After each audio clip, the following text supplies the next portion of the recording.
This happened 2 years ago, in late fall. I was 20 at the time. My name's Michael. My buddy Daniel came from a really wealthy family. His dad was a corporate lawyer for some of the biggest tech companies out there, and they owned a bunch of properties across the US, even a few in the Caribbean. Yeah, that's the level of money we're talking about. One of their houses was at Lake Winnipesaukee, a pretty big lake surrounded by quiet, remote areas in New Hampshire. It's not so big that you can't see the houses across it, but swimming from one side to the other would definitely be a challenge. Daniel's parents were hardly ever around, so he basically had full access to the place and always invited friends over, with their permission, of course. There's something about being by the lake that makes you feel untouchable. It's not like the beach. I don't really know how to explain it. It just feels more private, more exclusive. I used to dream of owning a place like that someday. Like I said, the lake's kinda isolated. Huge luxury homes lined the shore, but most of them were dark and empty. They were vacation homes for people who barely used them. It's kinda depressing when you think about it. But there was one upside. Daniel threw the craziest parties there. Nobody around to call the cops. That night, though, it was just us. We wanted something quiet. I'd just gone through a breakup and needed to chill. We were sitting out on the dock, drinking, when I noticed a flickering light across the lake. I don't remember what time it was. At first, I thought it was just the sunset reflecting off something. But even when I tilted my head, it was still there, flashing on and off, again and again. I told Daniel, and we both stared at it, trying to figure out what it was. After a while, we realized it wasn't random. The flashes had a pattern. 3 short blinks, 3 long ones, then 3 short again. I had no clue what it meant, but Daniel snapped his fingers and said, "That's Morse code." I looked at him like he was insane and asked how the hell he even knew that. He said he didn't really know, but he was sure 3 short, 3 long, 3 short meant one thing: SOS. I didn't believe him at first, so I pulled out my phone to check. And yeah, he was right. The flashing went on for about a minute longer before it suddenly stopped. We just stood there, watching the darkness where it had been. I had no idea what to think. It could have been a prank. But what if it wasn't? What if someone was actually in trouble? Daniel immediately said we should call the cops, but I reminded him we'd been drinking, and we weren't even old enough. I was already dealing with a DUI charge at the time, so the last thing I needed was another run-in with the police. He didn't like that answer. I could tell he was torn, just like I was. We couldn't come up with any logical reason for what we'd seen. Maybe someone fell in the water? But then again, they'd probably just call for help themselves. We'd always been the kind of guys who got a little too adventurous for our own good, so we decided to check it out. If it turned out to be serious, we'd call the cops after. We went back inside. Daniel's brother had a bunch of pocket knives scattered around his room. He was kind of a weird kid, so we grabbed a couple just to feel safer. Daniel said he could drive us around the lake to get there, but I wasn't having it, for obvious reasons. He made a joke about my DUI and I laughed, but still, we both knew that wasn't happening. That left only one option. We dragged Daniel's dad's canoe down to the water and pushed off. At first we were laughing, thinking it was going to be a fun little adventure. But the farther we got, the quieter we became. I think we both started realizing how stupid this was. The sun had almost completely set, and it was getting hard to see. Not pitch black, but dark enough to make you uneasy. The glow from a few lakeside houses helped a bit, but still, it felt wrong. As we got closer, we could see the place. It was big, like the others, but clearly run down. The dock was half collapsed, literally sinking into the water. The light had stopped by then, which was a bad sign. We'd planned to tie the canoe to the dock, but with how unstable it was, that wasn't happening. Luckily, the yard wasn't too high above the water, so we just pulled the canoe up onto the grass, careful not to slip on the rocks. My adrenaline was kicking in hard. I knew Daniel felt it too. We both looked up at the house. The light had come from the second floor. That's all we knew. Daniel started freaking out, saying we should go back and call the police. But I reminded him there was no signal out here, and we'd have to paddle all the way back for Wi-Fi. I told him we'd explored abandoned buildings before. This wasn't much different. He didn't like that logic, but he agreed anyway. Yeah, I know. It was stupid.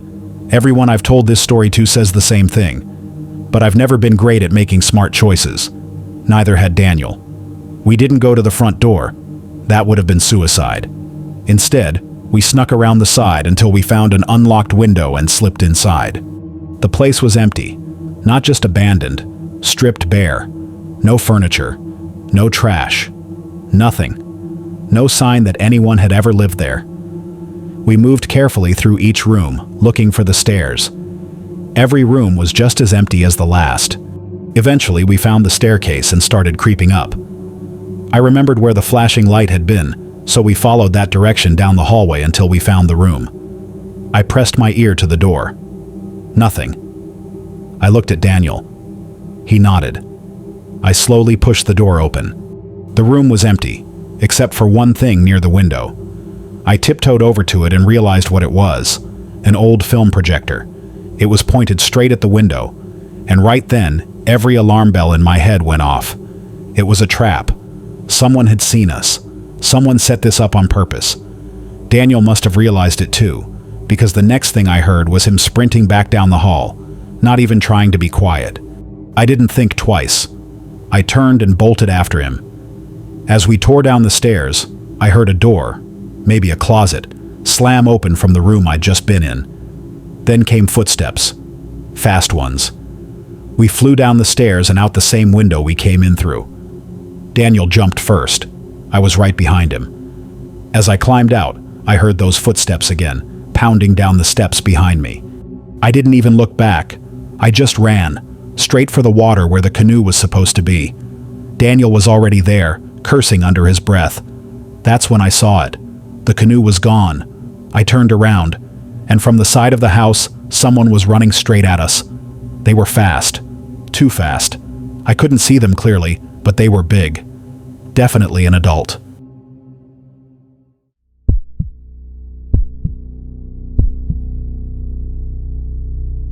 Our family had this beautiful lake house on Lake Geneva, Wisconsin.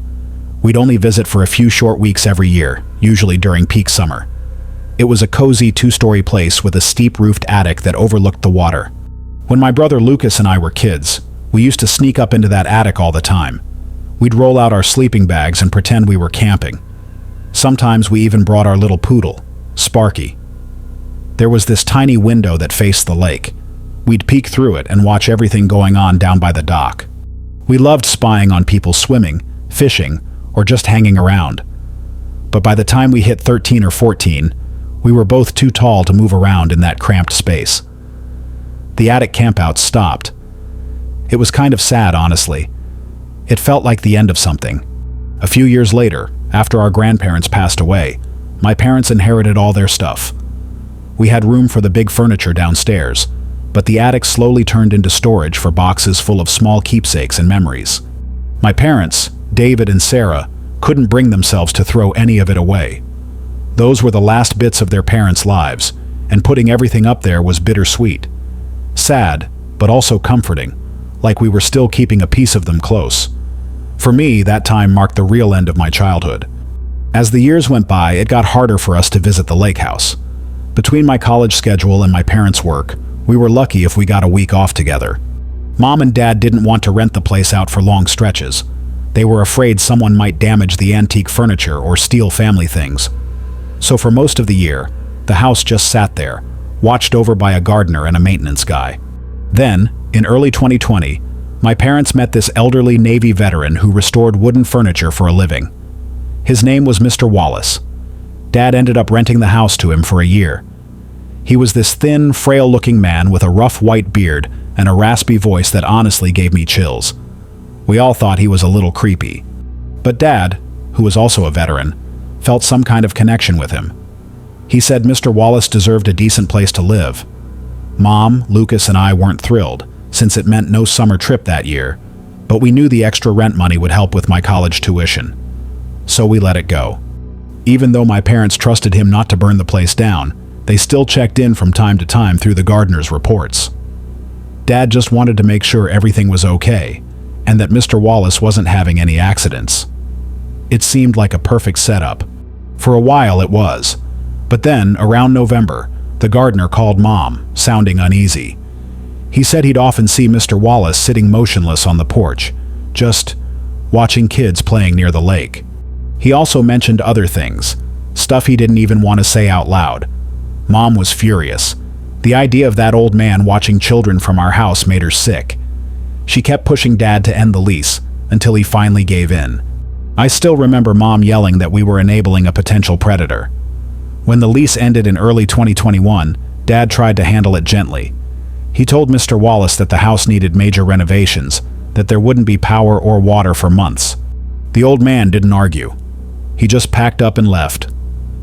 Mom told Dad not to think about it anymore. We even paid the gardener extra to help move his things out. I was just glad he was gone. Something about him always felt wrong, like he didn't just live there, but belonged to the place somehow. About a year later, summer of 2022, Lucas graduated college. Mom and Dad took some time off, and we all flew to Wisconsin for a family trip back at the lake house. They'd just gotten a golden retriever named Apollo, and Lucas couldn't wait to meet him. We arrived right at sunset. The house was empty, so we left Apollo inside and went to dinner in town. Before we left, he was acting weird, ears perked up, pacing around, growling softly at nothing. I figured he was just anxious from the trip. I wish I'd listened to him. When we came back, something felt off. The air was heavy, still. Then we saw Apollo, lying at the bottom of the stairs, breathing hard, surrounded by blood. Lucas screamed. Mom called the police and an emergency vet. Dad grabbed a kitchen knife and motioned for me to follow him. We crept upstairs together, hearts pounding. Then we saw it, the attic door. It was cracked open just a few inches, with a faint beam of light flickering down from inside. I froze. I couldn't even breathe. Dad didn't hesitate. He yanked the door open and climbed the ladder. I stood there shaking. After a minute, he came back down, looking pale but calm. He whispered, "It's him. It's Mr. Wallace." Mom rushed up the stairs when she heard that name. When she saw him, she screamed. Dad wanted to just let him go, but Mom had already called the cops. When the officers arrived, they dragged Mr. Wallace down from the attic. He looked terrible, like he hadn't eaten or slept in weeks. They found a set of our house keys in his pocket. Mom lost it. Dad had sworn he'd changed the locks. Thankfully, Apollo survived, though his injuries were bad.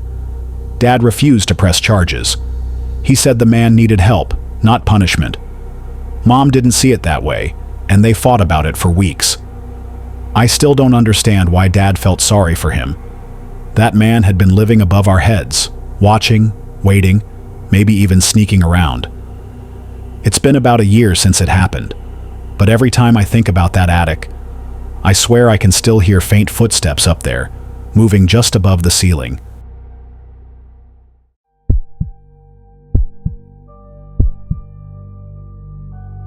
Winter 2021 was when I really needed a reset. 6 months after a brutal divorce, my head felt like a maze of noise I couldn't escape. Olivia, my girlfriend at the time, was the one who said I needed to get away. Just go somewhere that had nothing to do with my old life. So we rented a remote cabin for a week out by Coldwater Lake, Maine, deep in the pine woods, far from everything. The place was incredible. Modern, minimalist architecture, mostly glass walls facing a frozen lake. Total isolation. There were maybe 3 other houses along the shoreline, but they looked abandoned under all that ice and snow. I actually welcomed the silence. The owner, a guy named Mr. Douglas, gave us some vague check-in instructions over email, but that was about it. When we got there, a small package wrapped in old newspaper was sitting on the porch. No return address, just a postcard tucked on top, an old photo of a Maine lighthouse, all faded and smudged. On the back, in shaky handwriting, it said, "Welcome back. Watch out for melting snow." Weird thing to say, considering the lake was solid ice. Inside the package were a few blurry Polaroids, shots of the same cabin but taken in summer. Same porch, same angle. It felt personal somehow. Olivia laughed and said it was probably something left behind by a previous renter. We didn't think much of it. The first 4 days were bliss.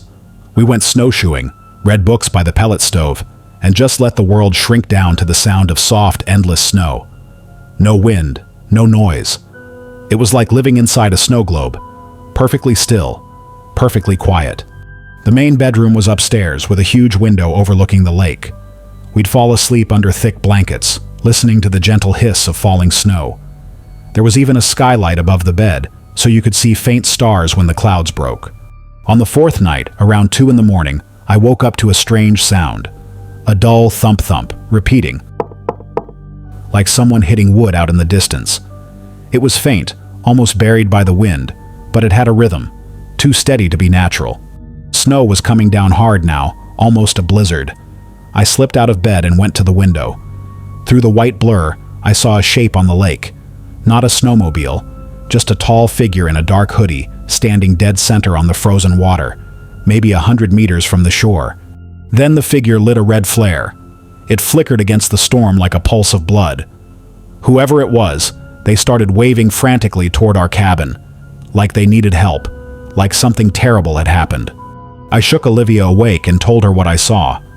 She thought maybe someone was in trouble, so I threw on my coat, boots, a few layers. I told her to stay inside, call Mr. Douglas or the cops if I didn't come back soon. The second I stepped outside, the cold hit me like a punch, and now I could hear the man shouting, "Help!" Thank God there's light. His voice was hoarse, broken. He said his dog, a husky, had run off into the ice woods, and he was scared the poor thing wouldn't survive the storm. Without thinking, I ran toward him, down the slope, across the snow, out onto the frozen lake. The ice felt solid under my boots. As I got closer, I could make him out better. Young guy, part of his face hidden by a hood, holding that red flare like a torch. Then, just a few steps away, his whole expression changed, from panic to something cold, almost blank. Everything in your pockets. Now I froze. It happened so fast. He slipped his hand into his jacket, and instead of a leash or anything, he pulled out a small knife, its blade glinting red in the light. I handed him my wallet and the watch I'd kept from my marriage. "Phone," he said. I tossed my phone onto the ice. He picked it up, looked at me, and said, "Welcome to Coldwater," almost whispering it, like a joke only he got. Then he turned and ran, not toward the forest, but across the opposite side of the lake, vanishing into the swirling snow. I sprinted back to the cabin, heart pounding, yelling for Olivia to call the police. She was already on the phone, shaking. We locked the doors and waited. State police showed up about 2 hours later. They found the spot where the flare had been lit, some faint tracks, but no footprints leading away. Nothing. By then, the wind and snow had covered everything. The cops figured the guy must have parked somewhere on a logging trail nearby. I tried pinging my phone, but the signal was dead. Mr. Douglas refunded our stay, said he was sorry for what happened, but then he said something that made my stomach drop. He mentioned that a few years back, a weird family had rented the same place. They had some incident with their dog running off onto the ice. It was just too specific. I couldn't stop thinking about it. How did that man know we'd react to a story about a missing dog?